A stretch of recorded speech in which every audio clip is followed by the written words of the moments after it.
बिस्मिल्लाहिर्रहमानिर्रहीम। अस्सलाम वालेकुम स्टूडेंट्स। आज हम स्टार्ट करें एक्सरसाइज 21.3 फॉर पार्शियल फ्रैक्शन। 21.3 में ऐसा क्या है?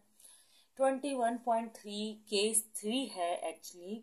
हम कह सकते हैं कि पार्शियल फ्रैक्शन का फर्स्ट केस में क्या हुआ था कि रूट्स डिफरेंट थे, तो उस पर आपने अलग कंडीशन अप्लाई की थी। फिर सेकंड केस में क्या हुआ था, रूट सेम थे, तो उसके लिए अलग आपके पास केस था। अब थर्ड केस ये है कि क्या केस है, आपको बाहर कैसे लग रहा है भाई ये रूट्स डिफरेंट वाला है, लेकिन आप देखें इस पे पावर है। अब इस पावर से क्या फर्क पड़ रहा है इस क्वेश्चन को, ये हमारा सवाल हो सकता है। देखें भाई ये एक्स स्क्वायर है, ये +7 है, ठीक है। ये प्लस का 7 इजिकल टू के इस साइड जाकर हो जाएगा माइनस का, एग्जैक्टली अब माइनस का 7 है। अब मुझे x की मतलब रूट की वैल्यू चाहिए, तो मुझे taking root on both side करना पड़ेगा, जिससे रूट के अंदर नेगेटिव वैल्यू आएगी और ये बन जाएगा, ये तो स्क्वायर कैंसिल होगा और कुछ इस तरह का समझें कि +-7 आयोटा आ जाएगा हमारे पास, ठीक है। और ये होता है इमेजिनरी नंबर। ये क्या होता है? इमेजिनरी नंबर होता है।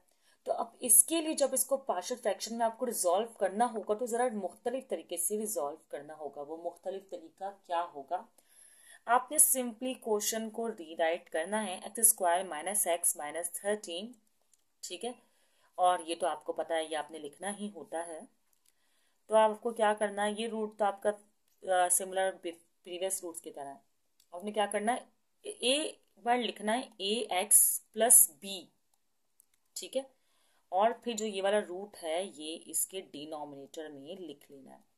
फिर लिखना है प्लस और c, और ये वाला रूट इसके डिनोमिनेटर में लिख लेना है। तो ये केस कुछ इस तरह से बदल गया है। पहले वाली वीडियोस आपने देखी होंगी कि वो किस तरह का था। इस तरह की कंडीशन पिछली दोनों वीडियोस में अप्लाई नहीं हुई थी। अब अगर आप लोग प्रीवियस वीडियो देखकर आए हैं तो आपको पता है कि अब क्या करना होगा कि इसके डिनोमिनेटर से हमने दोनों साइड को करना होगा मल्टीप्लाई। ऐसा ही है बिल्कुल।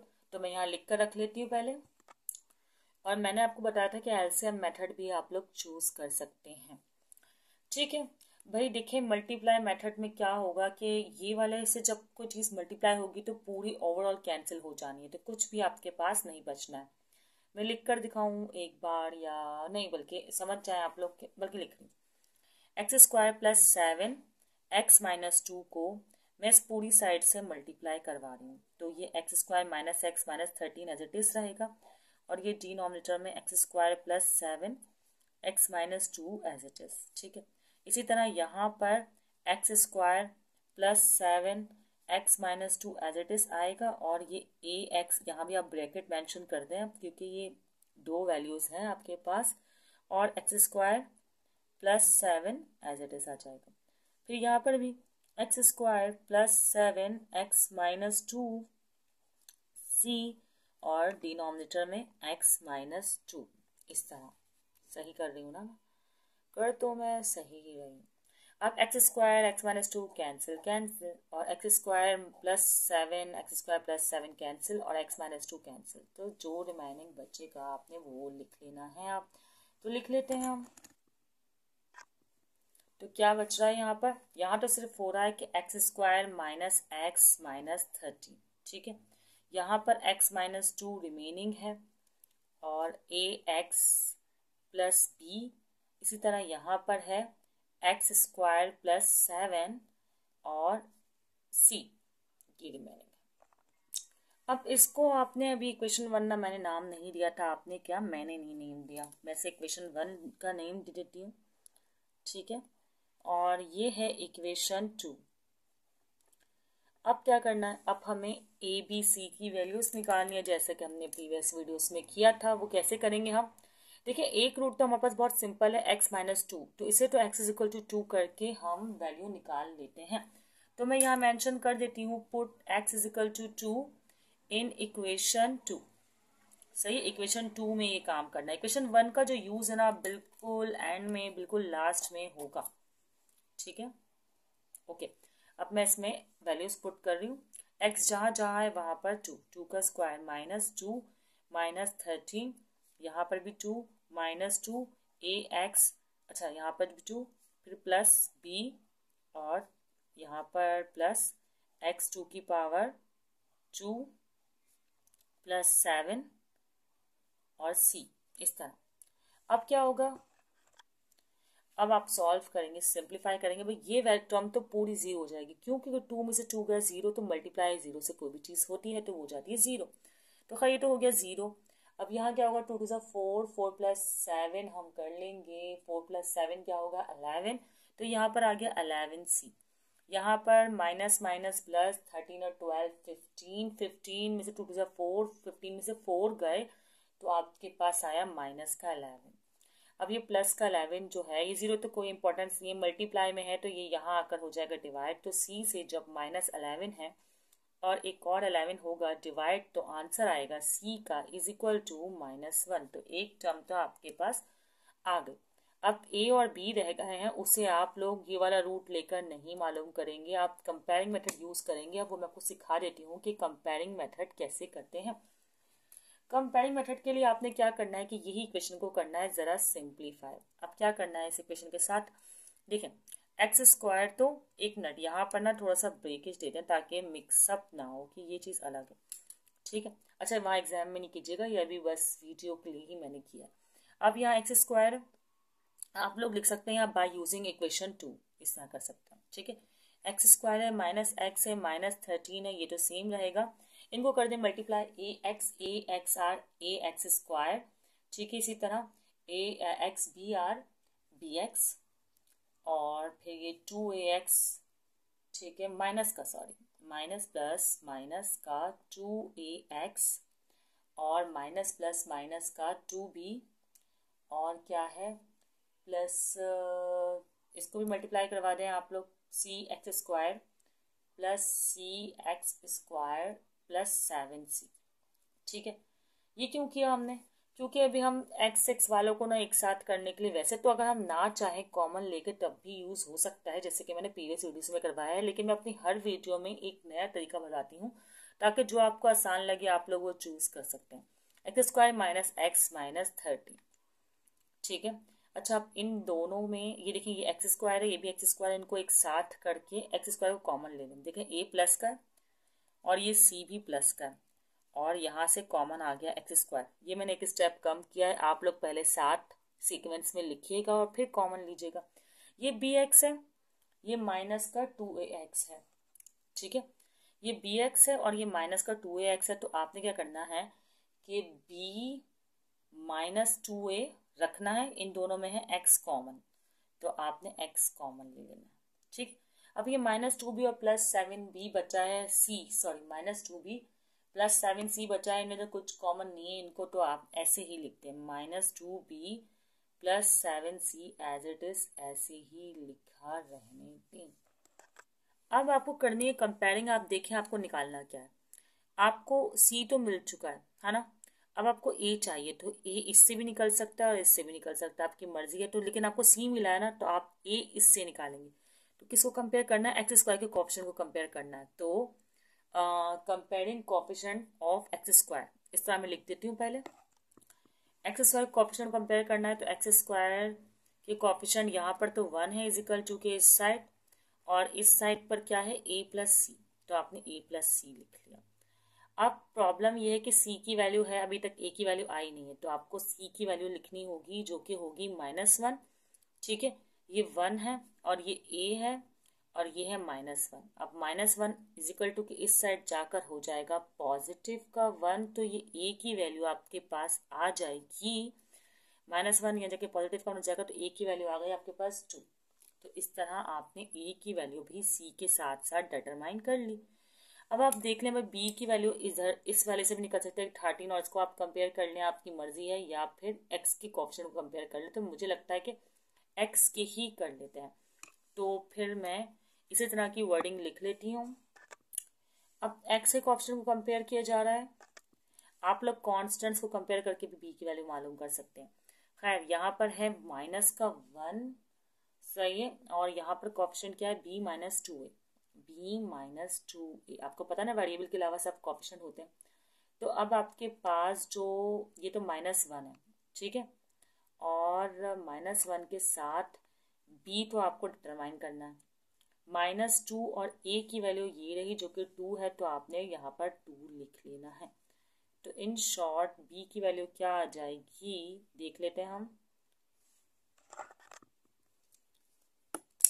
अच्छा, ये -1 है, ये 2 2 4, ये -1, ठीक है, और ये 4 माइनस का है तो इजिकल टू की साइड आकर हो जाएगा प्लस का। तो हमारे पास आ जाएगी b की वैल्यू, क्या आएगी b की वैल्यू, यही प्लस का 3, पॉजिटिव का 3 आ जाएगी, ठीक है। तो अब हमारे पास तीनों वैल्यूज आ गई हैं, बस हमें इक्वेशन 1 में पुट करना है। ओके, इक्वेशन 1 हमारे पास अभी नज़र आ नहीं रही, मैं आपको शो कर देती हूँ कि इक्वेशन 1 क्या है। ये आपको जो नज़र आ रही है, जहाँ a b c है ना, वहाँ पर मैं वैल्यूज़ को पुट करने वाली हूँ। Put value of a b and c ज़रूर मेंशन कीजिएगा, यहाँ मेरे पास जगह भी नहीं है और वक्त तो है ही नहीं। खैर, वक्त की बात नहीं, जगह की बात है। x² + 7, फिर वो आपको आंसर कहीं और आगे मेंशन करना पड़ता है, तो फिर वो सही समझ में नहीं आता क्वेश्चन। तो एक ही पेज पे रहे क्वेश्चन तो बेटर है, ठीक है। अब पहले ax + b था ना, तो a की वैल्यू है हमारे पास ये रही 2, तो इसका मतलब 2x + b की वैल्यू है 3, 2x + 3, और रूट यही वाला था x² + 7, ठीक है। और फिर c की वैल्यू इस बार माइनस में है, प्लस माइनस माइनस, तो -c की वैल्यू -1 है, सॉरी -1, ओके। और डिवाइड में वो ही अपना x - 2, तो ये यहाँ पर आपका एक क्वेश्चन सॉल्व हो गया। अब सिंप्लीफिकेशन करें तो क्या है, सिंप्लीफिकेशन इस तरह, पहले आपको इस तरह की इक्वेशन केस बनाना है, फिर आपको उसको सिंप्लीफाई करना है bye LCM and by multiplying by x² + 1 या x - 2, मतलब डिनोमिनेटर से बोथ साइड को। फिर जो क्वेश्चन बनेगी उससे आपने a b c की वैल्यूज निकालनी है बाय कंपेयरिंग और other by putting the roots, ठीक है। और फिर लास्ट में इसे दोबारा प्लेस करना है इक्वेशन 1 में। एक इसी तरह का एक और क्वेश्चन करके हम देख लेते हैं। चलें स्टार्ट कर।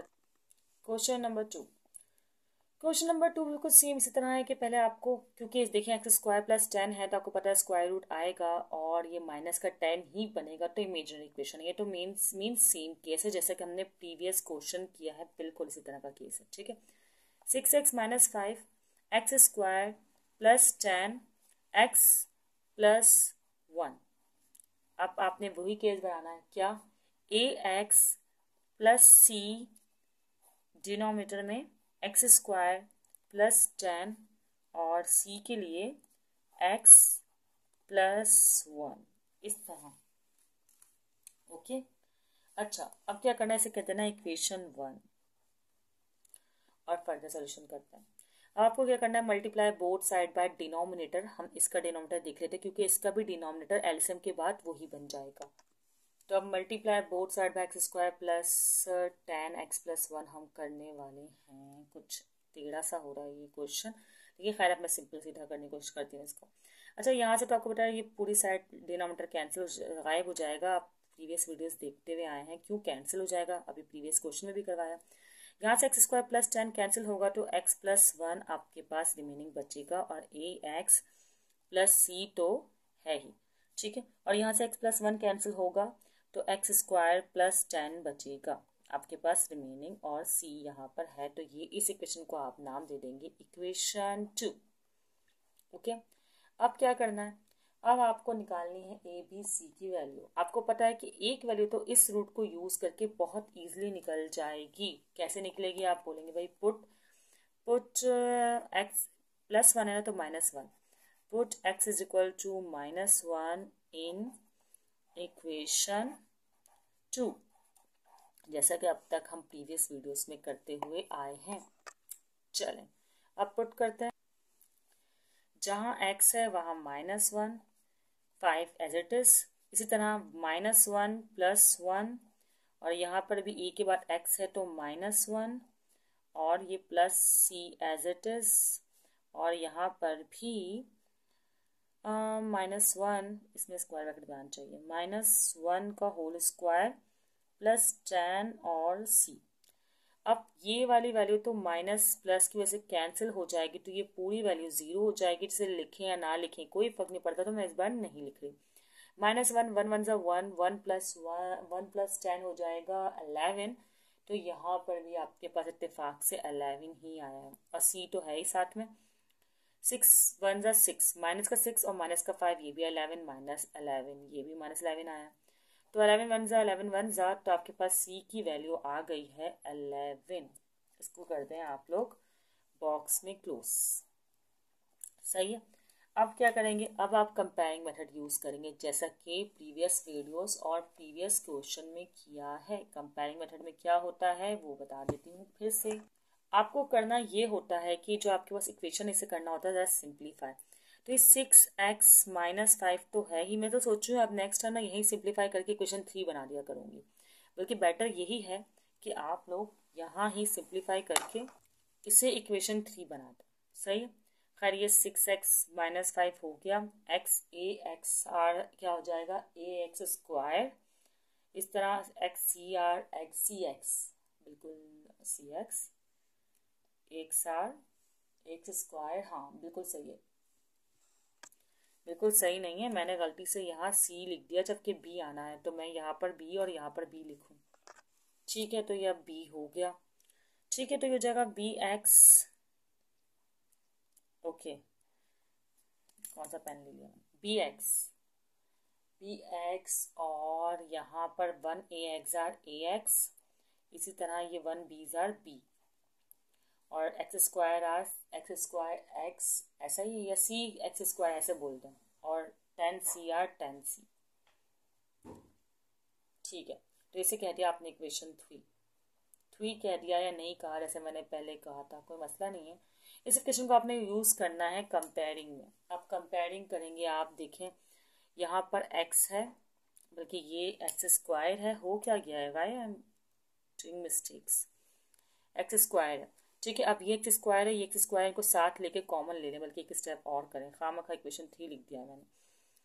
देखिए ये x² है, ये भी x² है, तो a + c एक साथ करके x² ले लें, इसमें से कॉमन। इस तरह bx और ax है, इनमें भी b + a एक साथ आप करके ना x ले लें कॉमन, और ये बचा b और 10c, इनको एक साथ ही लिखा रहने दें, और फिर इसको नाम दीजिएगा इक्वेशन 3। अब कंपेयरिंग करते हैं, पहले तो x² के ऑप्शन की कर लेते हैं, फिर x के ऑप्शन की कर लेते हैं। चलें कोऑफिशिएंट ऑफ x² को कंपेयर कर लेते हैं हम, तो क्या होगा, x² हमारे पास है नहीं है ना, तो आप क्या लिखें, 0 लिखते हैं। x² के कोऑफिशिएंट के टाइम पर आप लिखते हैं 0 = a + c। सही। और आपके पास c की वैल्यू है, तो c की वैल्यू है 1 -1, c की वैल्यू -1 है। अजीब तरीके से मैंने एक क्वेश्चन करवाया है, शायद बहुत लेट नाइट हो गया, इस वजह से दिमाग इतना अच्छा काम नहीं कर रहा। खैर ये हो गया -1। ठीक है, अब क्या करना है, -1 आपने यहाँ पे पुट करना है c की जगह। ये -1 = के इस साइड जाकर हो जाएगा पॉजिटिव का, ये आपके पास 6 का कोएफिशिएंट x6 का ऑप्शन था, और यहाँ पर x का ऑप्शन b + a था। ये प्लस का 1 वहाँ जाकर -1 हुआ, 6 में से 1 गया और 5 आ गया। ठीक है, ये तो सिंपली हो गया। अब आपको इन तीनों की वैल्यूज को प्लेस करना है इक्वेशन 1 में। इक्वेशन 1 में आपके पास क्वेश्चन था पहले 6x - 5 और x² + 10। चाहे तो वीडियो बैक करके इक्वेशन अपने पास लिख लें 1, और फिर देख लें कि मैं कैसे कंपेयर कर रही हूँ। ठीक है, और a की वैल्यू आपके पास 1 है, तो 1x हो रहा है, तो आप खाली x लिख दें, क्योंकि आपको पता है 1 मेंशन नहीं करते। सही है, तो ये x, और फिर b की वैल्यू था ax + b की वैल्यू 5 है, तो x + 5, और ये x² + 10 as it is. Then c की वैल्यू -1 है, तो -1 और x + 1 एज इट इज। तो ये यहाँ पर आपका आ गया आंसर, क्वेश्चन हो गया सॉल्व। बहुत सिंपल सा क्वेश्चन था, यहाँ पर कंप्लीट हो गया। अगर सिंप्लीफाई किया जाए तो ये इस तरह है कि पहले हमने केस लिखा, फिर केस लिखने के बाद हमने किया एलसीएम या multiply both side by this, इसमें भी यही है। ठीक है, तो हमारे पास एक इक्वेशन आई। उसके बाद हमने ABC की वैल्यू निकालनी होती है, मतलब first step, second step, then third step ABC की वैल्यूज निकालना, और फिर लास्ट में उस ABC की वैल्यू को इक्वेशन 1 में ही प्लेस कर देना। तो ये हो गया क्वेश्चन सॉल्व। अगर कोई क्वेश्चन हो तो कमेंट सेक्शन में पूछ सकते हैं। अपना ख्याल रखिएगा, दुआ में याद रखिएगा। अल्लाह हाफिज़।